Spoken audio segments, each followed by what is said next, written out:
Welcome to Pickleberry Fantasy Football Podcast, August 7th, 2016, Season 2, Episode 10. I'm Andy. I'm Frank. I'm Steve. Well, the Olympics have finally begun and the whole world waits until something shitty happens. The actor who played the Big Lebowski dies today. Sad day for everybody. At least it wasn't Jeff Daniels or Jeff Bridges. And A-Rod finally retires after 9 mediocre years and $250 million. Yankee fans such as myself rejoice. Goodbye, A-Rod. But that's not our topic of conversation today. Ours is fantasy football. So we got the Hall of Fame game tonight, and everybody's hoping that Aaron Rodgers and Andrew Luck actually play. Next. Playing? Oh. The Packers and the Colts. Huh. 8 o'clock tonight. And next 6 months, we got football every weekend. That's right. I mean, shitty football for the next 4 weeks. True. But after that, it's glorious. It's all glory from there. Very true. So what we got for you guys today is we're going to dig into our JV draft, our second league of record, the second most important league to all of us. Scrub League. Yeah, the Scrub League, the Frat Bottom Fantasy League, which we still take very seriously. Oh, most definitely. Yeah. I mean, at least the other people in it take seriously. Yeah. But we all had a good time. Live drafts, by the way, is what we always do for all of our leagues. And if you don't live draft, then you're missing out on probably the funnest part of fantasy football, I'd say. Yep. You need to do live drafts. Yeah. Just it gives a different feel to it. And you can't just like sit there and be like on the computer looking at all these rankings that are right in front of you. You really got to put more effort into it. Mm-hmm. The propensity for error is a lot higher. It is. Like, if you don't do a lot of research or have what you need there, you're probably going to end up doing what some guys in the draft we did yesterday Yep. Only one auto draft yesterday, and basically how we did that was we took the composite rankings, and you'd get the next guy up. But that kind of worked out well for old little Ian, Jeff's little brother, who's even stupider than he is. And he got Matt Forte in the 5th round. How do we do we do it with the Keeper League, right? You spun the Keeper League real fast? Yeah. So this is a keeper league, and what we do to keepers in this league is whatever round you draft them in, as long as they stay on your roster the entire year, you can draft them in that round. So, for example, Odell Beckham was taken in the second round, early second round last year, so he was able to be kept in the second round. Yeah. There are some ridiculous ones, too. I'll list you the keepers real quick. We got 10 of them. Even though we're a 12-man league, everybody who was in the league last year kept something. We got Allen Robinson in the 6th, DeAndre Hopkins in the 3rd, Tyler Eifert in the 11th, Sammy Watkins in the 5th, Cam Newton in the 10th. That was a solid one, yeah. Todd Gurley in the 6th. Another great one. Julio in the 1st, Jordy Nelson in the 16th. That was Ridiculous. Odell Beckham in the 2nd, and then Alshon Jeffries in the 3rd. So that definitely took off pretty much the first round worth of wide receivers. I mean, decimated it. It decimated the first round. So we were looking at guys like basically, Dez Bryant, Lamar Miller, guys who normally go at that turn. We're going in the middle of the round. And then Le'Veon Bell, Jamal Charles, guys that would normally go in later in the second round were still going at the turn. Yeah. So it was pretty decimated, but at the end of the day, you got pretty much guaranteed an awesome keeper. Pretty much, yeah. It was very interesting. It dramatically changed the way the first 2 rounds went. So I guess, Frank, Steven, how would you describe, did you guys have a strategy going in? Did you stick to the strategy? Or did you guys pretty much just say, I'm going to pick the best player on the board? Well, I feel like this is going to be in every league this year. There's going to be in the 1st and 2nd rounds, probably into the 3rd as well. The majority of picks are going to be wide receivers. And you'll see our second round, a 12-man league draft, all wide receivers except for one pick. And that was old Matty. But I honestly feel like if they're there, you have to grab. My strategy was I have to grab the 2 best wide receivers on the board and then hope that I can start the run on running backs. Which I'd say you did effectively. So Steven's first 5 picks were 2 wide receivers, Keeper Jones as Julio Jones in the 1st, Keenan Allen, great second-round pickup, Mark Ingram in the 3rd, Deion Lewis in the 4th, and Matt Jones in the 5th. Yeah, and I think the Mark Ingram, with my strategy and getting Mark Ingram in the 3rd, I think it worked out pretty well. And then, that was probably my best pick in the draft. Yeah, that was a nice pick, yeah. And then, Frank, you pretty much stuck to your wide receiver heavy strategy. Pretty much. I went no RB early. Yeah, and I wanted to get good receivers in the beginning of the round. I also took Andrew Luck in the 3rd, but yeah, it helped that you had Todd Gurley as a keeper. It did, sure. Yeah. That's why I stuck to that strategy because I knew I had Todd Gurley sitting there on my team already. Yeah, so that was nice. So you went Dez Bryant in the 1st, Brandon Cooks in the 2nd, Luck in the 3rd, like you said, Dante Moncrief in the 4th, DeMarco Murray in the 5th, and you had Gurley as your keeper in the 6th. Latavius Murray. Latavius Murray. Oh, my bad, yeah. The dumber of the two. Right? And then I guess I went pretty wide receiver heavy as well. I ended up taking Bell in the 1st in hopes that he doesn't piss hot again. Had Amari Cooper in the 2nd, Alshon as my keeper in the 3rd, Julian in the 4th, and then went Danny Woodhead and Ryan Matthews back-to-back in the 5th and 6th. So my first actually 8 picks were all either wide receiver or running back. Yeah. 6 of them you can play. So Yeah, I think that's probably the best. I think the best strategy is to load up on the wide receivers and the running backs early, and then after probably the 7th, 8th round, start grabbing quarterbacks where you can get them. So I guess none of us really had a planned strategy going in there, but we all kind of went wide receiver heavy at the beginning or tilted, and that's just kind of the way these drafts are going right now. Yeah. Really, the only guy who didn't have multiple wide receivers in the first 4 rounds was Everlasting Parody, Matt. And he has one of the worst teams. His team is pretty shitty. That's the guy we gave the worst draft to. Matt, if you're listening, we love you, but your draft sucks, dude. Yeah, that is we'll get more. We'll dig deeper into old Maddie's draft here in a bit, but you're not gonna like what we have to say there, buddy. But should we do our first and worst in the first 3 rounds? Or yeah. 3 sections of rounds? That's right. So we're doing this. We're going to give best and worst draft picks of the first 2 rounds, second 2 rounds, then 5th and 6th, 7th and 8th. Yeah, exactly. So let's go over our best pick of the first 2 rounds. We decided it was Brandon Marshall. He went all the way towards the end of the 2nd round. Probably the 20th overall pick. Yeah, 20 overall. That's pretty good. That's especially pretty good. With Fitz comeback. Looking back, actually, I regret my Amari Cooper pick because I could have had either Keenan Allen or Brandon Marshall. I was blinded by Amari Cooper's beauty, and looking back, I probably should have. So that was my probably worst pick of the draft. I thought was my 2nd round. I probably should have picked up Keenan Allen or Brandon Marshall there. But I've got questions about Brandon Marshall. But at the same time, at the 20th, I mean, shit, pretty good. That's pretty awesome. Yeah, pretty incredible. And then the worst we decided was old Dougie Baldwin. Doug Baldwin.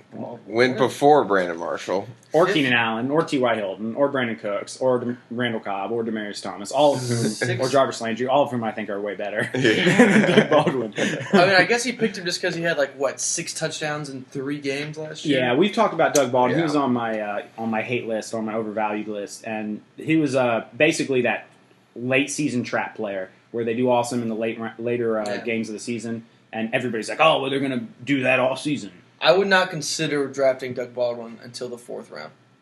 Yeah, or that'd be the earliest. That'd be the earliest. In a 10-man league, I wouldn't even take him until the 5th. Yeah. But 12-man league, sure. 4th round is maybe I'll start thinking about it, but he does not interest me at all this year.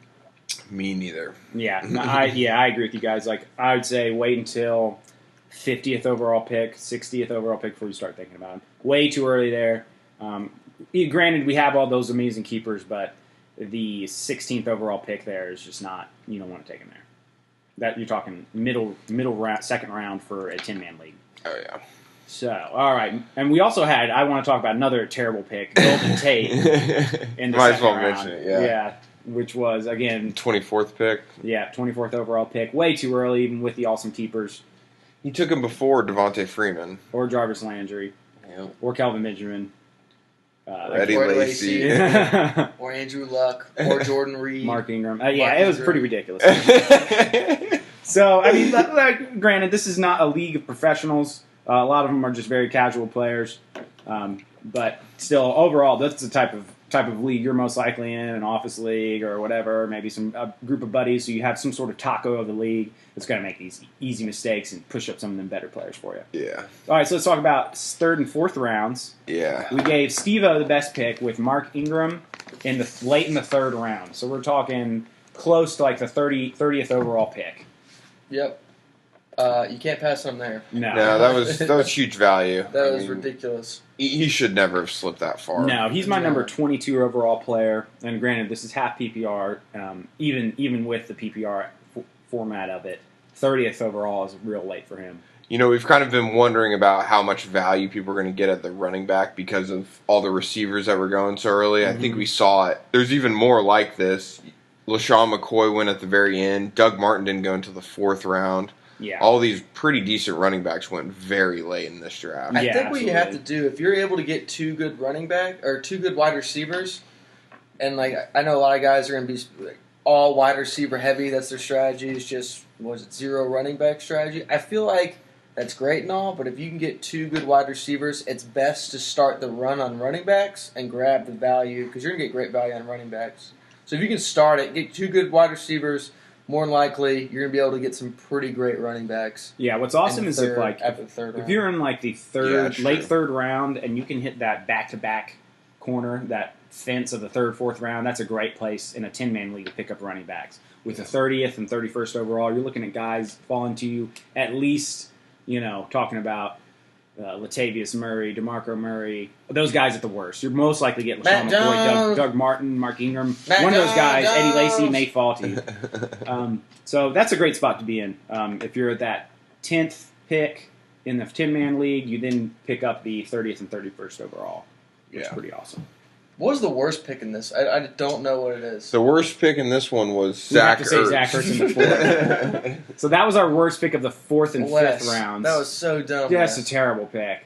And then he followed it up with another zinger with Blake Bortles in the 5th, which was rough too. So he picked up Ertz and then Bortles. Crazy combo. Bertz.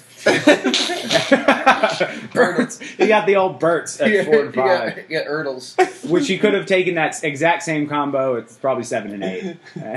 Or at least that's where I would take him at 7 and 8 right there. I would argue that the Ertz pick is probably the worst pick in the draft. I would say there's an argument for that. We also had Dan Bailey, the kicker for the Dallas in the Cowboys in the 9th. Yeah, that's the first kicker off the board too. Yeah. So that was pretty rough too. Those were our two we were playing with. Like, what were the worst picks of the draft? Zach Ertz in the 4th, dude. Are you serious? When you still have Travis Kelce on the board, when you still have Delaney Walker, Colbert Fleenor, Dwayne Allen, Julius Thomas. No. Travis Kelce was off the board. Delaney Walker and Kobe Fleenor should come. Well, I still think Travis Kelce in the 4th is too early. He picked Dan Bailey over the Broncos defense, right? Yeah, he did. That's fucking terrible. Stupid. That's fucking terrible. Jesus. Ian, you're great at the guitar, but other than that, you ain't got much going for you. Oh, that's pretty shit. All right, let's finish up. What did we think was the worst, or excuse me, the best and worst of the 5th and 6th? We already talked about Blake Bortles being the worst of the 5th and 6th. But Jeremy Hill was picked up at the end of the 6th round. The very end. The very end. So you're talking about nearly 70th pick off the board. That's great. That's awesome. If you can pick up Jeremy Hill that late, I say do it. Do it. Why do you think Giovanni Bernard got taken before Jeremy Hill? Well, this is a half PPR, so there's an argument to be made for sure. In fact, in my rankings, Fat GOB, as I like to call him, is ahead of Jeremy Hill. Just because he's going to get that more steady work. He won't get the goal line work, but he'll occasionally pick up a receiving touchdown when they're dumping it off to him on the outside, and he's certainly going to have way, way more receptions. Yeah, I think what Wes is hoping there is that Jeremy Hill can return to Jeremy Hill of the last 8 games of 2 years ago. Yeah, that's what everybody's hoping. I mean, last year, that's what I'm saying about Doug Baldwin. Doug Baldwin is this year's 2015 Jeremy Hill. Yeah. Because Jeremy Hill had an incredible end of 2014. C.J. Anderson did the same thing, too. Yeah. And people just outvalued him so bad. And now you see, I think he's going where about he should go. Maybe 5th round. Yeah. 6th round in a 10-man league for sure. Mm-hmm. All right, let's talk about the worst picks. Because we already talked about Dan Bailey's in the running, but we also had old Matt picked up really rough. He went way early on the What are you calling this? His triple threat. His triple threat of incompetence. Starting at round 7, Matt apparently was drunk, was high, was just on an 8-day bender. Like, and I think he just lost consciousness and just went into this like euphoric, out of body experience. He was not there drafting. He couldn't have been. I hope he wasn't. So he picked up Sammy Coates in the 7th. Which Sammy Coates is not a bad. He's a sleeper for sure. I love Coates. I just was going to wait until the 10th to take him. Yeah. So 3 rounds too early on him. Oh, but he got Sammy Coates, and then he followed up with another fucking solid pick. Well, bam. He's like, I got C.J. Anderson in the 2nd. Let me take the other Denver running back way too early. Shaboom. and Devontae Booker, which is like way too early for keeper status. The only keeper I'd take, or not keeper, handcuff status, is the only handcuff I'd take that early is D'Angelo, because you know he's going to get guaranteed work. Yeah. Well, guys, I need to load up on a running back. I'm feeling a little sketchy with the running backs I have now, so I'm going to add some running back depth. Hit me with some James Starks in the 9th round. Which you probably could have picked him up in the 16th, even in a 12-man league. He wasn't even on most of the rankings. Autism looks more desirable than Matt's team. Oh, so much hate. So much hate. We still love you, Matt. We still love you, Matt. Not if you drafted this. No. And then finally, we got to give Matt one more piece of hate. Brian McManus, such a fucking throbbing heart for the Denver Broncos. You don't take him in the 11th. At least it wasn't Dan Bailey. At least it wasn't Dan Bailey in the 9th. So kudos to you, Matt, for keeping your Hope Virgil Green tight end from Denver works out. Well, he picked him up in the 16th, so dark horse. Can't really complain about that. But look at his running. His quarterbacks are pretty good. Yeah. So what we're going to do now is Eddie Lacy and C.J. Anderson could work out. I'm not saying that's a bad running back core. Eddie Lacy I'm real high on. C.J. Anderson not so much, but, you know. It's a great team if you're a Denver fan. Oh, man. Just for nostalgia, Matt should have picked Peyton Manning.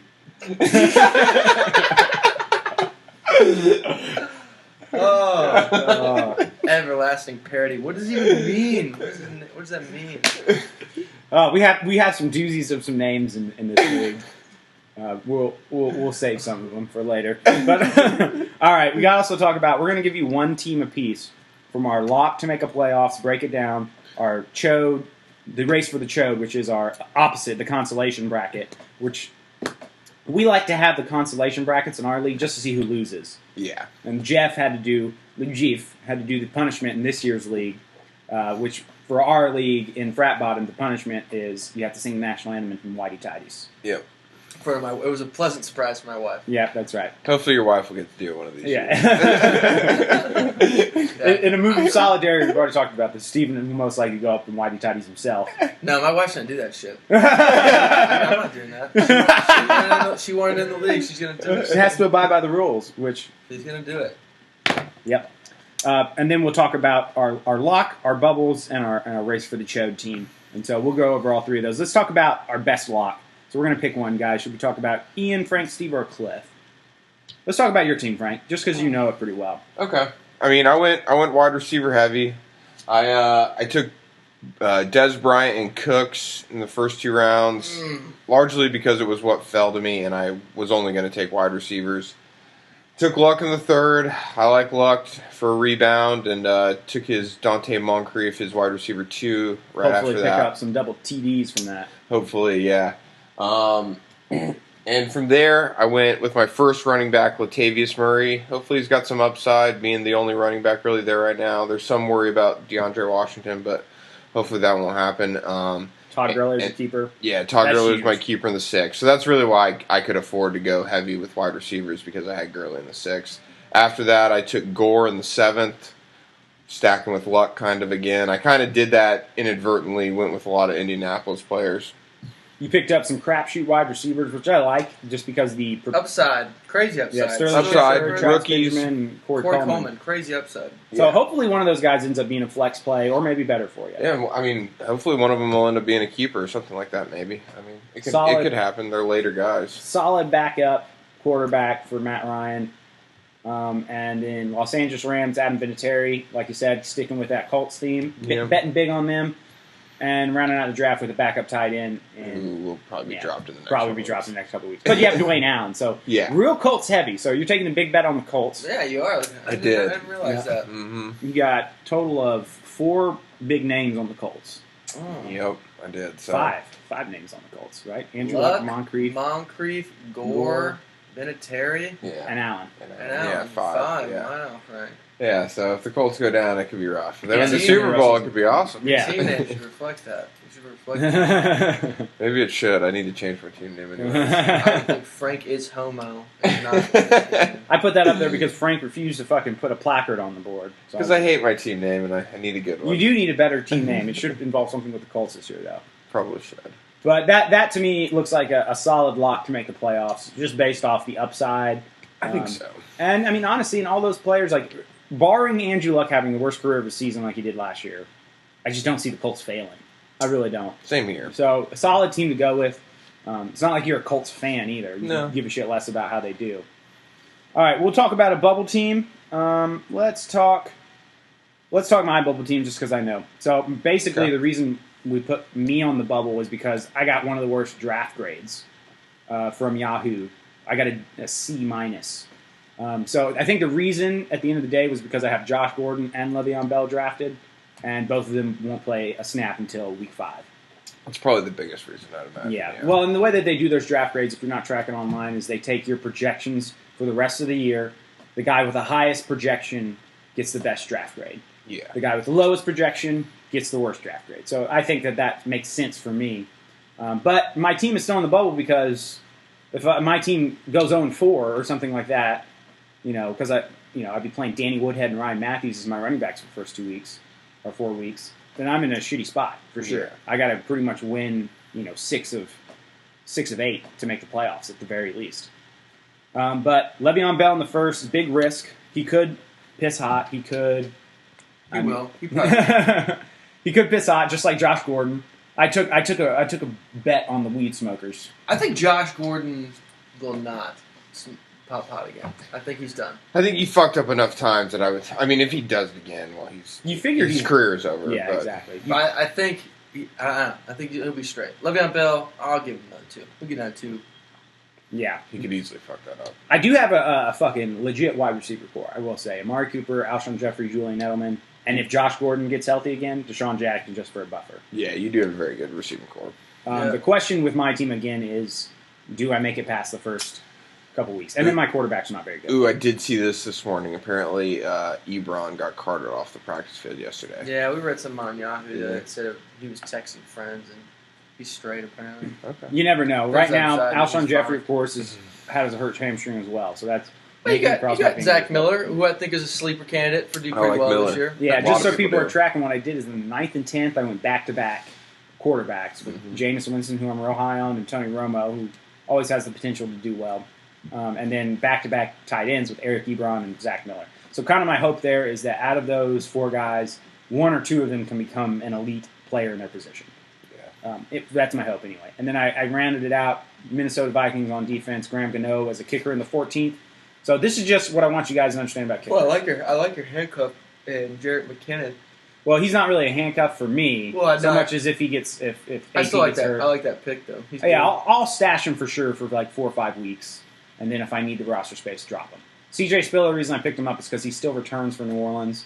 So if he somehow picks it up, CJ Spiller plays for the Buffalo Bills now. no, he used to play for the He used to Buffalo play Bills. for the Bills. No, he No, just got you're traded. thinking of Reggie Bush. Reggie Yeah. Bush. That's Yeah. this one. Yeah, exactly. So, but here's the way I look at kickers, guys. Just on the board, there's Dan Bailey went before, Gostkowski went before, Mason Crosby, Blair Walsh, Stephen Hashuka, Justin Tucker. All those guys, Brian McManus, are great kickers. But you can just pick up somebody like Gano, somebody like Josh Brown, Adam Vinatieri. There's going to be some kicker on some high-powered offense you shouldn't take until the last 2-3 rounds. Yeah. Even the last round. You can get Josh Brown and the New York Giants. No big deal. It just, I mean, unless it's like something really guaranteed, something really, really sweet. Honestly, I feel just like save I it to took the Graham end. Gano maybe too early. But Maybe, but that wasn't a bad one, just because that is an offense you You took a expect to kicker go. on the number 1 offense in the league last year. Yeah, I mean Yeah, that makes sense. All right, now let's break down a chode contender. We have me. That's good. Let's go with Matt. no. We're not gonna hate on Matt. No, come on. What Let's talk about Wes. Let's talk about let's Wes. talk about Wes. So Wes started off with a decent enough first 2 picks. David Johnson, I think it'd be fine. Yeah, he had to take David Johnson basically because I mean Who's number 2 who is pick? gonna- there wasn't much left after that. He could have taken Gronk or AJ Green. AJ Green. I mean Zeke maybe. I don't know. But no, David Johnson I think is good. I worry about him. I worry about him losing touches to the older guys. I really do. Even though that might sound weird, like, oh, they're not the talent he is, but they might want to fucking, Only keep thing his legs fresh, I get especially worried with about- those 2 only guys thing who used to be so good. I get worried about David Johnson that he's the next Jeremy Hill. Because they're the exact same person. I could Like, see it. identical. He did catch the ball a good bit more though. But Yeah.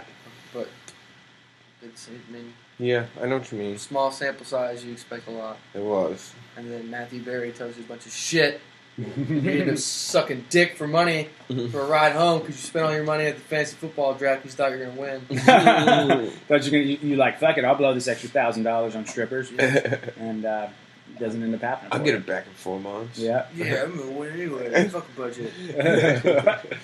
I mean, yeah, his first 2-round picks, I mean, Demaryius Thomas a bit risky too, honestly. I probably would have taken Landry there just as a more sure bet in a half PPR format. I mean, he was keeping Hopkins in the third.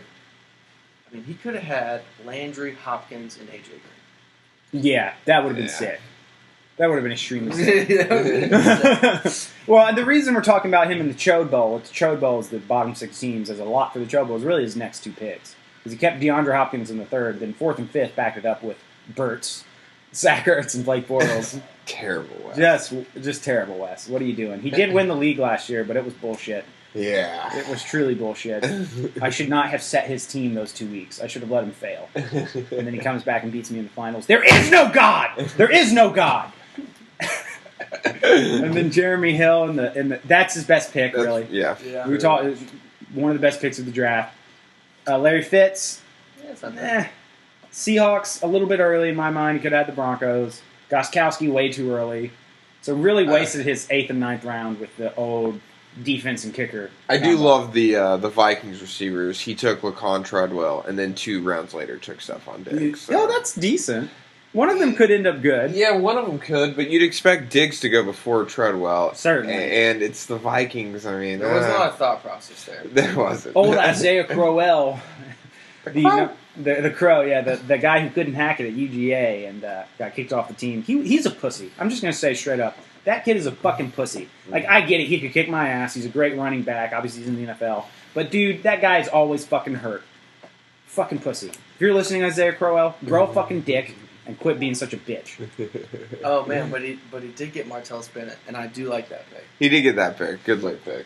I mean, I guess if you're going to get Zach Ertz in the 4th, you might as well back it up with a decent value pick in the 13th. Yeah.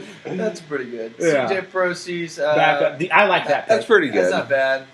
Marcus Mariota, I mean... It's pretty good late. Late, yeah, I mean, decent. 15? Might as well if you're going to spend another early round pick on a... And I didn't even think about it, but he did handcuff David Johnson. Chris Johnson. Chris Johnson at the very end. First round, last round. So really Not where he bad. just fucked up on was Burt's. Burt's. Yeah. And I think the kicker Early. defense position was way too early, too. And I still think the Vikings receivers is questionable. I don't see Welker, Texas Ranger doing very well this year, but who knows? I mean, he did beat me in the finals last year by some act of the devil. So, whatever. All right, guys. Anything else you guys want to talk about today? We can talk about how shitty Matt's team is. 'Cause I could talk we about that. could beat that dead horse. I could talk about that shit all day long. Because I've seen some pretty disturbing shit in my life, and I think that tops it. Well, guys, if you haven't noticed already, the draft board is on the background, is the picture for the YouTube video. So take a look at it. Tell us what you think. Keep in mind, because we've gotten shit for this already, keepers are huge in this league, so that's why, guys, we're going so early. Other than that, join us next time. Like us on Facebook. Follow us and subscribe to us on YouTube. Thanks for joining us, guys. I'm Andy. Steve's out. I'm Frank. Can you see me chug this beer fast? Can you see me chug this beer? Yeah, I'm gonna fucking chug this beer, dude. It's Hopsy, so you better be Go. careful.